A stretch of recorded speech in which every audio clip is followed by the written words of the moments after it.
Buenos dias.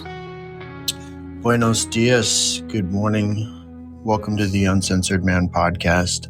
I'm your host, Corey, my co-host, Doc. And Good doc. The good doc. Yeah, the good doc. The doc has a great outline for us today. And the first article is on the Times. No sex, please. We're celibate. Why Gen Z have ditched hookup culture. Dating app fatigue has resulted in an increasing number of Gen Z women considering celibacy. Ruby Conway. My friends and I were at a party, sprawled around a table, drinking wine, listening to a girl we didn't know confidently proclaim her status as celibate. Openly and unabashedly, she told us about the chaos her sexual encounters had brought her in the past. Now she had quit sex, or rather, she had quit the self-destructive choices she made when driven by sex. She wore her celibacy like a crown. We nodded along to her words. We could all relate on some level to such an abstinence from, or indeed absence of, sex. But we didn't talk about it in this self-assured, semi-politicized way. We didn't hold it up to the light like this. For me, as a 25-year-old woman, periods without sex come and go. They happen almost subconsciously. Desire slipping beneath the surface, sinking to somewhere out of sight. I've been single for 2 years, following the end of a long, emotionally fraught, but loving relationship in which I constantly craved sex. In its absence, space has opened up for new things, and mostly I forgot to want sex now. It isn't entirely shocking to me that things have transpired this way, that the rhythm of my libido has changed, although I often feel, or I am made to feel, that my lack of romantic and sexual endeavors is somehow abnormal. See, the irony is we're having a lot less sex than we used to, but sexlessness is like shameful, weirdly, publicly. You want to insult someone, you call them like a virgin. You're a loser virgin. Like being a virgin is pathetic.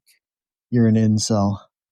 So the big lie is that most women are promiscuous. Most women in the West are actually becoming more and more celibate. But keep going, because there's some other interesting things in the article. Okay, and so after enough time has passed since the last time, a kind of social pressure to sleep with someone starts to accumulate. I resist it for long stretches until I eventually acquiesce. It's a familiar pattern. I download the dating apps again. I swipe half-heartedly. I trepidatiously go on a date. It's a process detached from real desire, my hand guided by that of external pressure. The last time I slept... Okay, pause. You notice how she keeps blaming external pressure? Oh, she's under social pressure to sleep with someone? No, she's not. There's no social pressure for women to be promiscuous, not anymore.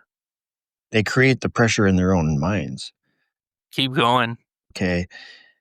It's a process detached from real desire, my hand guided by that of external pressure. The last time I slept with someone, it happened this way.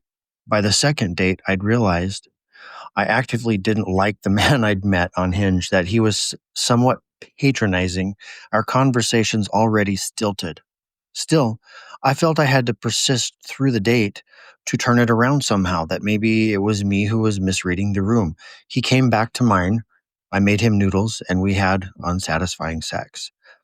I'd felt pressured, not by him entirely, but by this intangible weight, external and internal all at once, that I couldn't back out.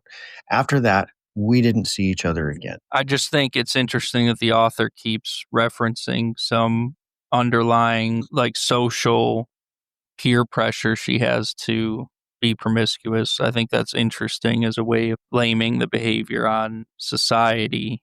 Like, what I get from this so far is it's a woman that's in America, in a big city, that's disenchanted with dating.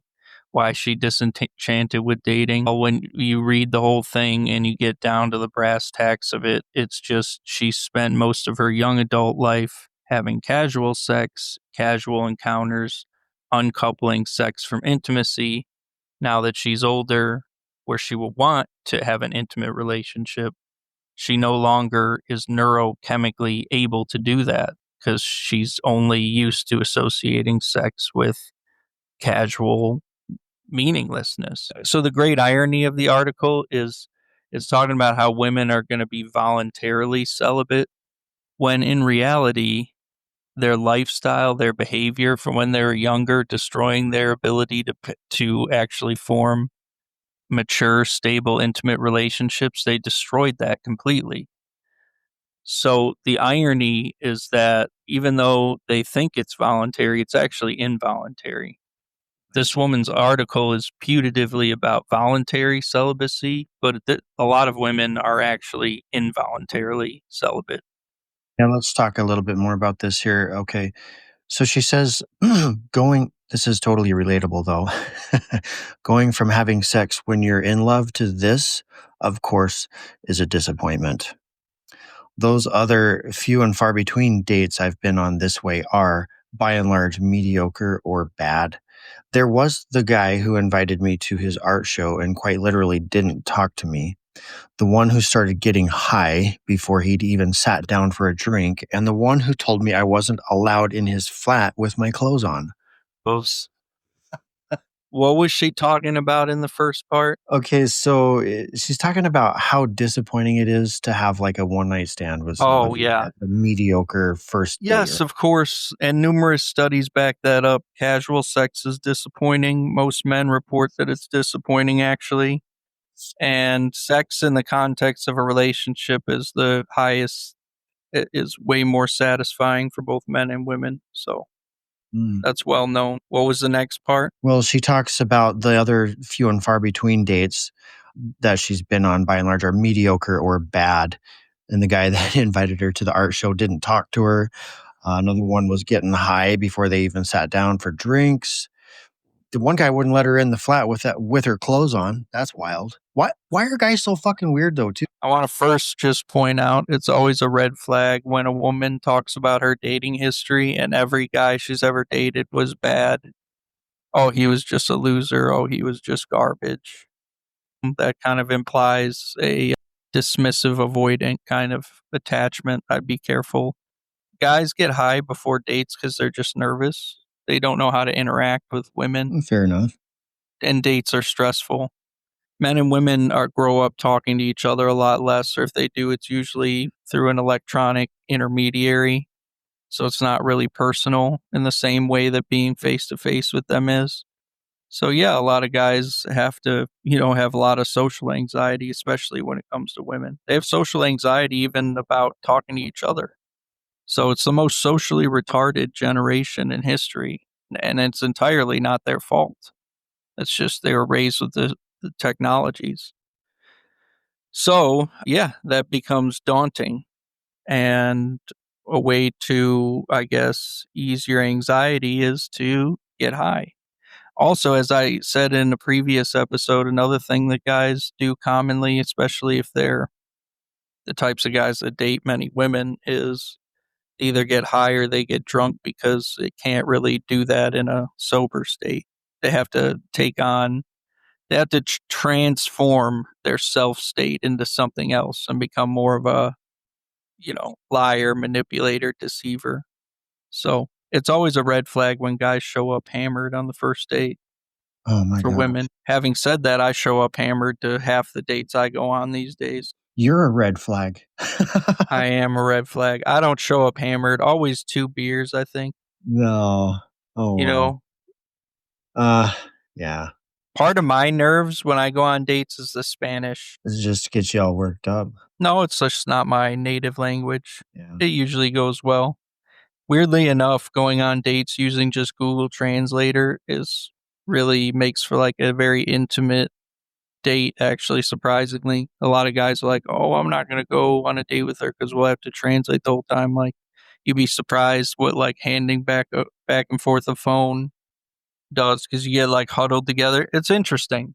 Yeah. Yeah, there is. I was thinking of something about guys being weird. Okay, yeah. So you were talking about guys. Like, I recently talked to this guy. So this is like a real story. And he confided in me that early on in his relationship with this woman, he lied to her and just told her all kinds of things about how he had a car and a business, like just make her like him. I'm like, what the fuck, dude?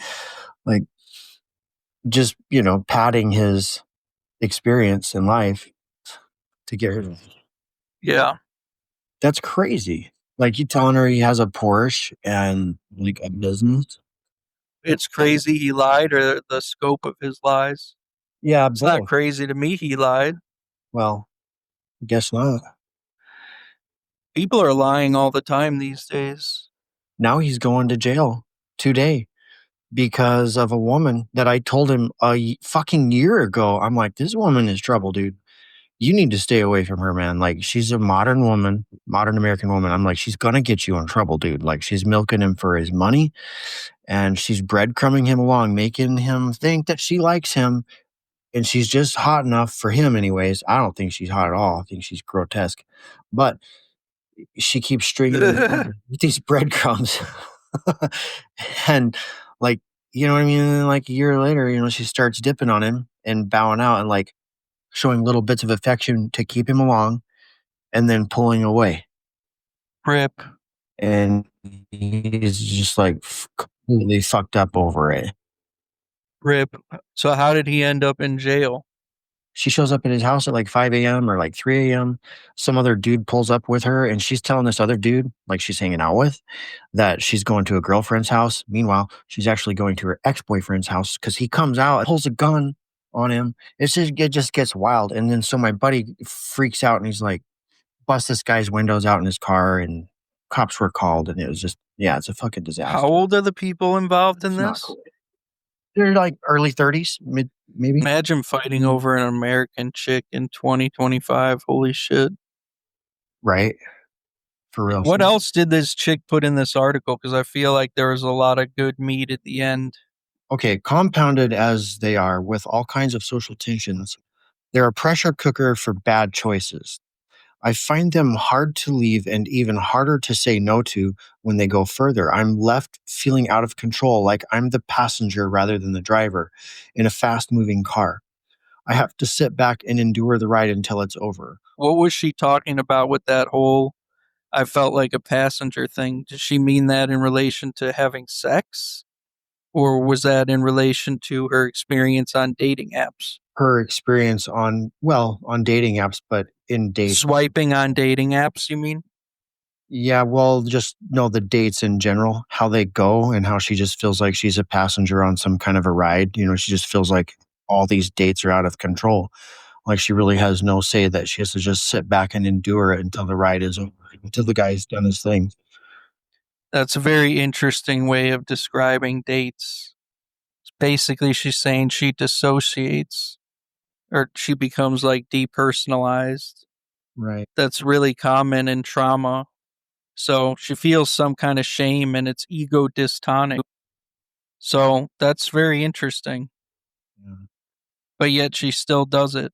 So maybe there is something to the whole social pressure thing. If you remember doing something in your life that was really traumatic, like me being at my custody hearing, I can remember standing there with my lawyer. I remember the shoes I had on. I remember all the clothes I had on, etc. But while I was there, I didn't feel like I was there. I felt like I was more like observing myself be there. Wow. Does that make sense? Oh, yeah. But it makes sense because it was a very traumatic event. So she's describing being on dates with guys the exact same way. So if you take it at face value, then you say, wow, this woman's seriously mentally ill because she's subjecting herself to repeated trauma that causes her to dissociate. So why does she do that? What makes her do that? You know what I mean? That's not maybe a question that we can answer. But the other way to take it is saying you feel like a passenger in a car. If you describe something like that, that's almost contrived language. Like it's almost textbook language. You know what I mean? So you could take the more cynical view of this is the really cynical view of it. She's describing the quality of her dating life in terms of like classic descriptions of trauma, and she's doing that in a very cynical, evocative way, just to get across the point that like, man, dating these men is really fucking horrible. That's if you want to take the cynical part of it. I actually lean more towards the cynical part of it, or it could be a little bit of both. What else did she write? Well, she goes on to say, okay, perhaps I've been unlucky, although overwhelming cultural mood of dating app fatigue would suggest otherwise. According to a Forbes health survey, 79% of Gen Z say they have dating app burnout. It's quite easy to have sex if you want to have sex. Mira, 26, who hasn't been having sex for the past year, tells me, but we're tired of the abundance of options For women, it's easy. for women. But we're tired of the abundance of options that actually aren't worth your time. There are so many people on there, but also nobody at all. Yeah, well, that's definitely true I mean, I could see that. from their perspective because Yeah. they have to see everybody with a profile, and women do not want to be bothered with sub like 8, 9, 10 men. So, I mean, they consider it insulting. That's why Tinder added the height filter. People were like, why would Tinder add a height filter when it's just going to alienate a lot of men since like 80% of men are under 6 feet tall?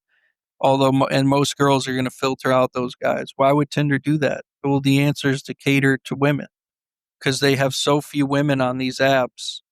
They know guys will just swallow the shit for the most part. They have to keep women, like real women, on the apps. There's a huge disparity. I wouldn't be surprised if it's like 5 to 6 to 7 to 1, male to female on these apps. Man, that's So that's huge. why they cater to, yeah. So, but also, yeah, sex comes easy, says the 27-year-old woman. Yeah, Yeah. easy for women, Easy. very Yeah. easy. Easy for a woman in her 20s. Maybe not. I mean, probably just as easy in your 30s. I don't know. What do you think? That's why it's easy because, like, girls who wrote this article in New York, if they want sex, they could get sex with a very good looking guy that meets all their little fetishes just by going on a dating app. Because all the chads that are on there, Hmm. they first of all, they have hundreds of chads. There may be like 10,000 dudes, but maybe there's like 100 chads. Well, those 100 chads are fine just with a casual thing.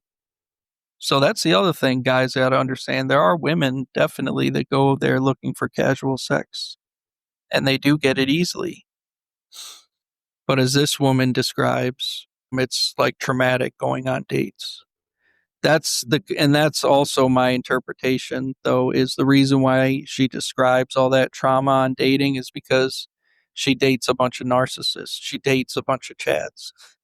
Let me read So, the next part here. yeah, We'll move on this article because it's a long one. A Psychology Today survey found that 1 in 6 American women are celibate by choice. I see it this way: there are people who desire to frequently date and have sex, and those whose desire is spontaneously sparked when a compatible person presents themselves. Yet, we've been led to believe that we all belong to the former camp, that we should all be constantly in pursuit. By the same logic, it follows that there are multiple kinds of celibate: those very sexually active people who abstain from sex to cure an over centralized or even unhealthy relationship with sex, the religious or spiritually celibate, and those whose interest in sex and dating simply wanes and fluctuates. For people in the last group, sometimes celibacy just happens. I, my conclusion is I think this really is just the average American woman's experience. And they really do feel like the dating experiences are traumatic because, like I said, mostly they're going to match with the top percentage of guys who are going to be more likely to have personality issues.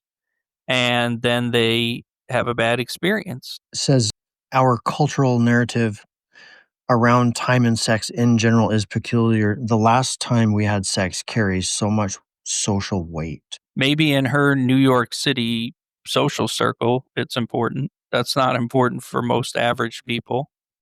Right. Maybe so. Maybe it's her circle of friends. The bottom line is, yeah, more women are becoming celibate, they're framing it as voluntary, but it's really involuntary. The trend for celibacy follows on the heels of and counteracts a period when abundant female sex was considered a sign of gender equality. Take Samantha's turbocharged sexuality in Sex and the City or the female hookup culture of the 2010s. We were led to believe, and in some ways still are, that sexual and feminist liberation equates to having lots of sex.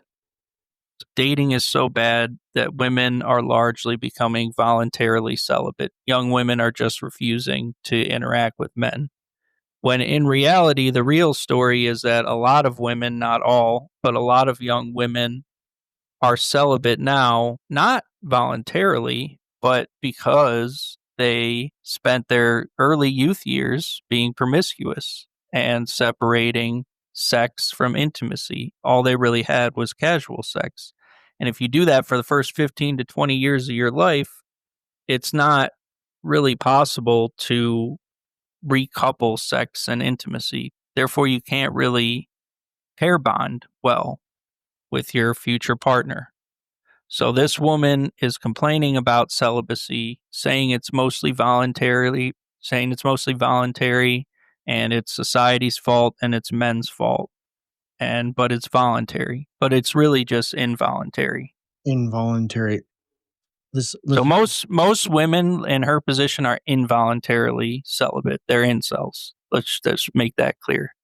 yeah, this is interesting here. She's down towards the bottom of this article. She says, part of what resulted from my celibacy is a clearer relationship to consent, sexual and otherwise. I spent years compromising my own desires for those of others, including having sex that I wasn't enthusiastic about. I came up with a name for it, empty consent.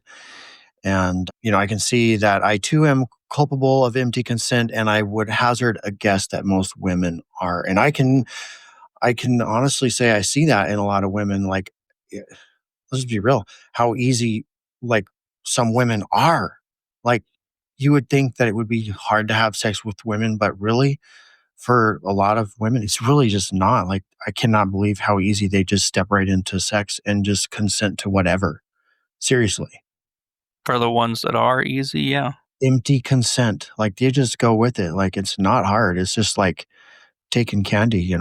No, again, I think this empty consent thing is just her taking away responsibility from herself and blaming But I could see how if you had external a pattern of factors. that and that was your pattern of living, empty consent, you would just become, yeah, that's how you would become, is just a little bimbo, right? Just do whatever.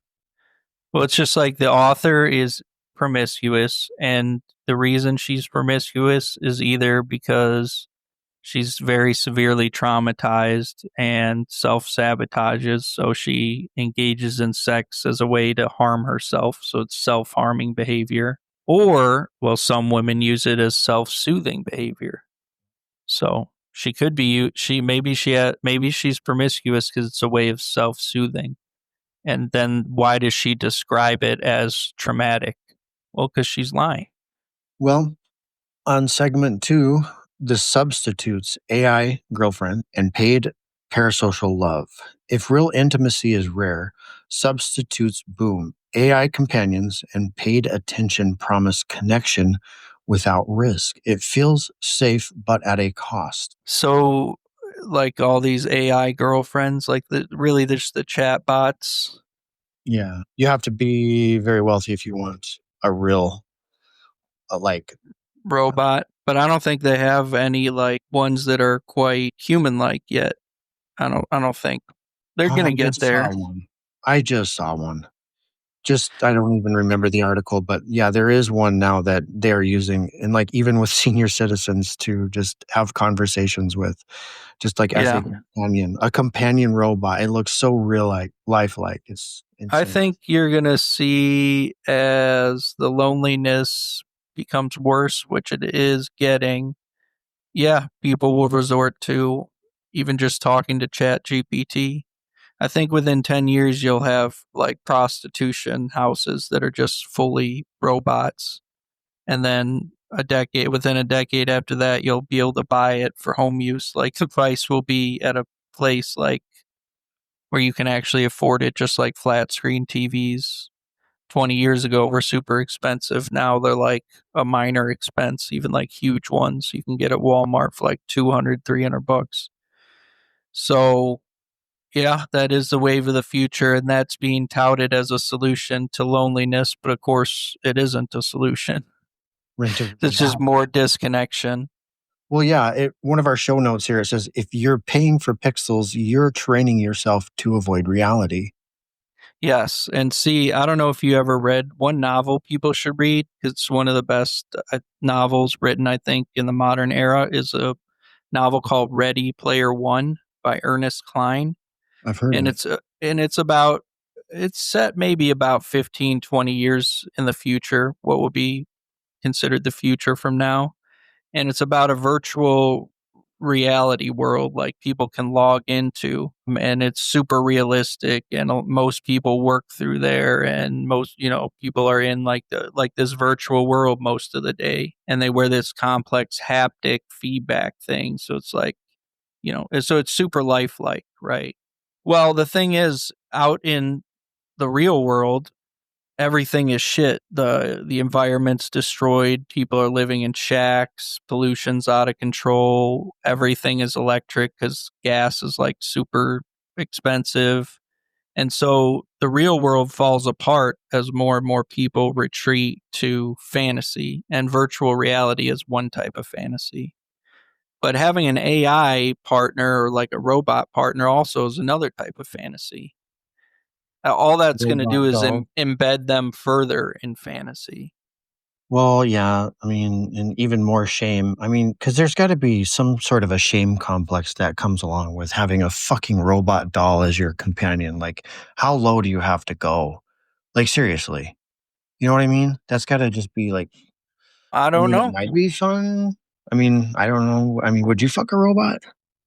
I don't know what I do. I'm I just, don't think I would. No, I mean, I'd maybe try I it. I bet they make them I pretty don't think good. I would actually. I It's think it's pretty, really weird. that's pretty fucking dehumanizing. But I mean, But growing up, I did always have something for Rosie from the Jetsons. right. But yeah, the thing is, as technology advances and it becomes more and more realistic, it gets to a point where it just is real, basically. Like if you want to get real deep, have you heard of the Fermi paradox? No, no, I have not.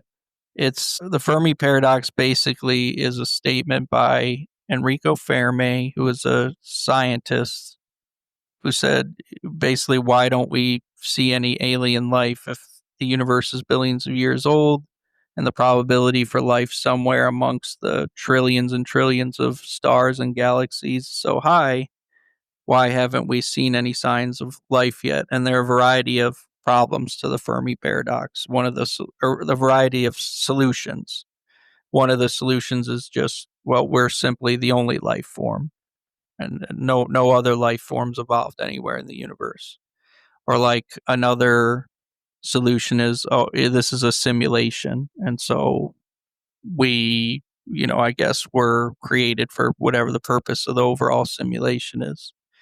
And within the whole simulation theory, there's this idea that the reason why we don't see other alien civilizations is that societies sometimes advance to the point where their technology is so good that the virtual worlds that they create for themselves and what people retreat to becomes so good that they essentially become like mini universes unto themselves. Another solution is just all advanced species eventually create artificial intelligence, and artificial intelligence just destroys the species. So it leads to extinction. That's where we're at. So that's another possibility, is that once a civilization develops generative AI without any kind of shackles, it just destroys the species. So that's one possibility. But yeah, AI girlfriends and stuff. I mean, there are a lot of guys that are looking forward to that. They're that lonely, but on a societal level, it's not going to solve any. It's not going Or to really solve problems. It's just going to cause people to retreat even further from reality. Well, yeah, which maybe that's what some guys want. Maybe they just want, you know, something that won't argue with them. Seriously. Yeah. Well, there's a lot of things guys want. There's a lot of things girls want. I think we all are going to have to start to learn to be happy with having a little bit less than what we want. So, pornography just blunts your normal response to sexual stimuli in real life if you get really addicted to it. There's even a story that that famous communist guy Zizek told about a porn actor recently filming a scene, and he lost his erection in the middle of the scene and had to open up Pornhub and look at some degenerate video in order to keep performing Jeez. in the scene. So, yeah, pornography I don't think is good for you, but yeah, good luck. I mean, definitely don't pay for pornography.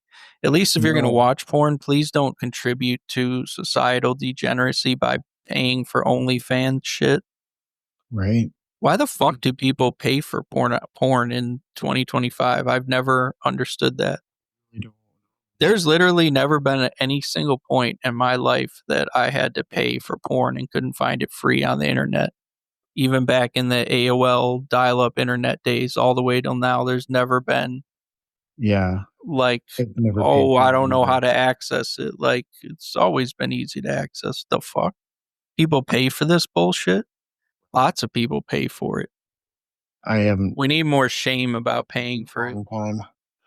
I don't know. It's good if you can just stay off the porn. You're right, though. It is not healthy. It is not good for your brain. It puts unrealistic things into your brain, and it creates more problems, and fantasies. Yeah. And you ever heard the term post nut clarity?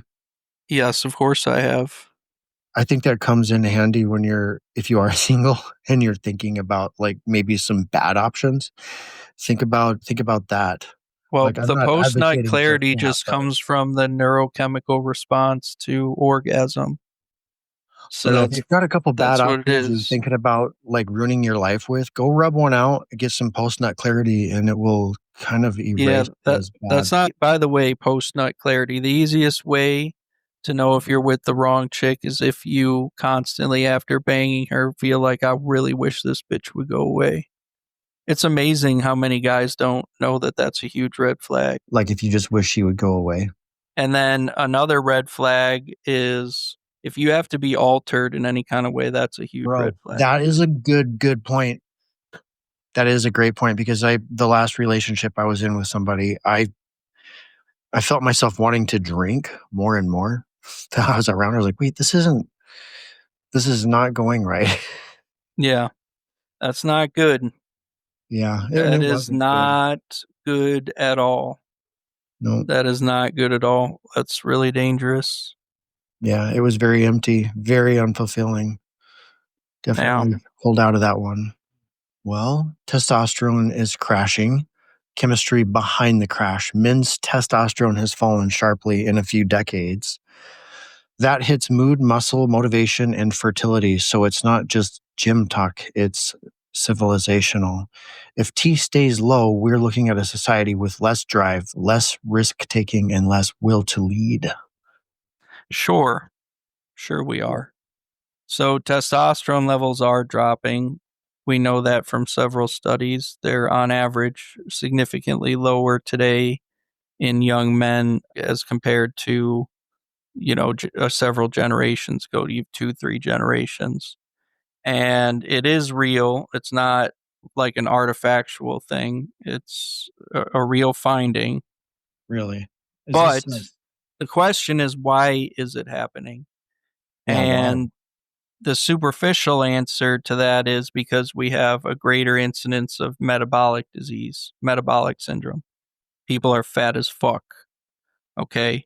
So, because we have these little miniature hot air balloons running around everywhere, something like 30-40% of people, they, what that does is you have obesity creating low grade chronic inflammation that causes high blood pressure. It causes your cholesterol to be fucked up, causes your testes to produce less testosterone, and interferes with your brain's production of all the upstream hormones, and interferes with the activity of the testosterone you do produce.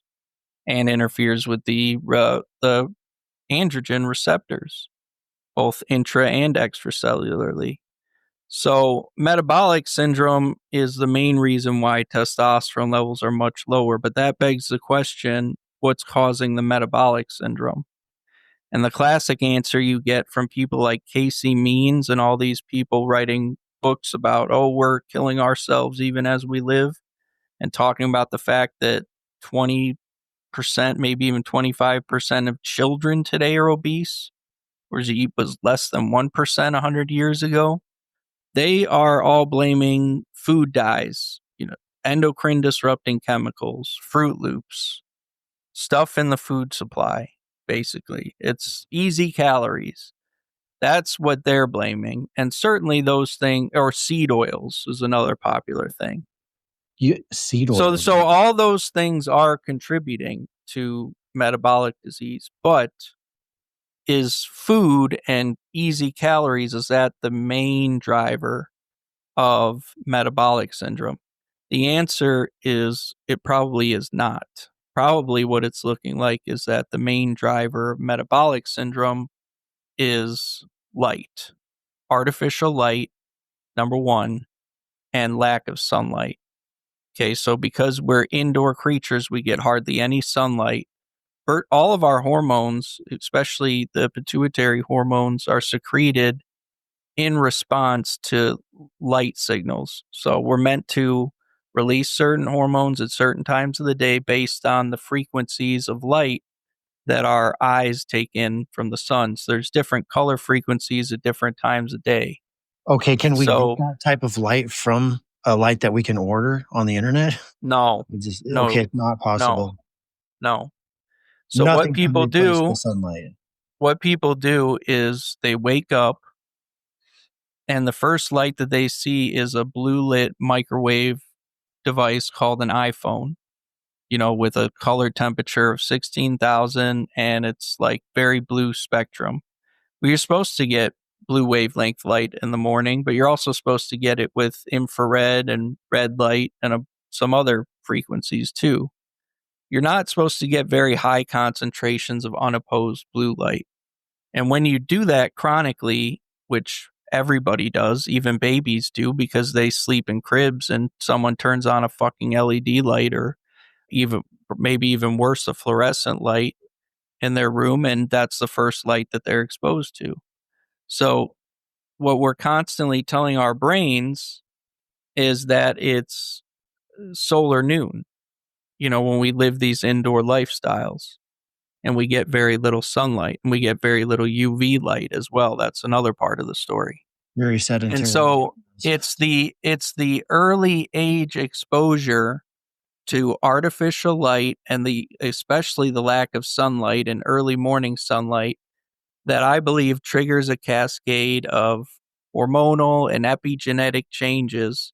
That's a whole story in and of itself, that I think predisposes people to obesity and metabolic syndrome. And all of the food and seed oils and all that other shit, the reason why those things are a problem is only after someone has become hormonally dysregulated as a result of, circadian rhythm disruption. I think that's ultimately the problem. And I think that's why obesity is so difficult to solve. And I think that's why it's getting worse, because our light environment just gets worse and worse. It's not good. So What are that's the my ultimate hypothesis of what's driving metabolic disease, and ultimately what's also driving increasing rates of hypogonadism and testosterone deficiency. sometimes the sunlight thing can be this is a difficult one for me, but like you said, there's still sunlight here. But like what would be the foods, like mainly you talked about the dyes. What would be like your top 5 things to avoid as a I man? don't know. I have no idea. I don't know. Is it like a certain food? Sugar, simple sugar, processed foods, all that shit is bad for you. I'm not a big food guy because I'm not a big food expert, to be honest with you. What I'm trying to say is I don't think it's the food primarily. It's everything. I think it's the light leads to problems with your metabolism, and one thing stacks on top of the other. But we're just blaming the food because that's the most proximate cause we can find. But it's not. It's not. Doesn't That's not the like a full good story. workout routine, does that help your body? That helps your body create, Yeah, of course, lifting weights, stuff like that. People should always do stuff like that. lift heavy things. This is always good. Yeah, that stuff is all good. But yeah, we're never going to fix our metabolic issue, I don't think, until we fix our light hygiene, which I don't know is going to be very easy to do. But no, that's the thing is you can't buy lights that mimic sunlight. Nothing really mimics the sun. These vitamin D lights that you hear about on the internet. What Well, about that'll those? give you vitamin B. Some of those lights actually give you tanning lamps can have can have UVA and UVB light. Some of them are just UVB lights. Yeah. But that's not sunlight. Sunlight is a mixture of lots of different frequencies. Right. But yeah, light has biological effects and not just UV light, visual light. That's why you see a lot of stuff with red light therapy, infrared and red and visible red light therapy. There's a lot of stuff on that. Visible light has biologic effects. Blue light definitely has biologic effects. Green and yellow too, definitely. But you know what's scary is that we used to think it was only certain parts of the electromagnetic spectrum that caused biologic effects. But then we realized, okay, ultraviolet light is ionizing too, so that causes biologic effects. But visible light doesn't because it's not high energy enough, right? So it doesn't have a high enough frequency to knock electrons off of things. So therefore, visible light probably doesn't have any biologic effects. When in reality, now we know that's not true. All frequencies of visible light have biologic effects. We even have specialized proteins in our eye, specifically in the cornea and in our retina and in our skin and even in our blood vessels that are designed to detect certain wavelengths of light. So we have UVA light detectors in our cornea called neuropsin. And we have blue light detectors in our retina and all over the place in many different cell types called melanopsin. So these are proteins that are stimulated in the presence of certain wavelengths of light. And in the case of melanopsin and blue light in particular, very potently suppresses your endogenous melatonin levels. That's why blue light is linked to sleep disruption. Oh my word.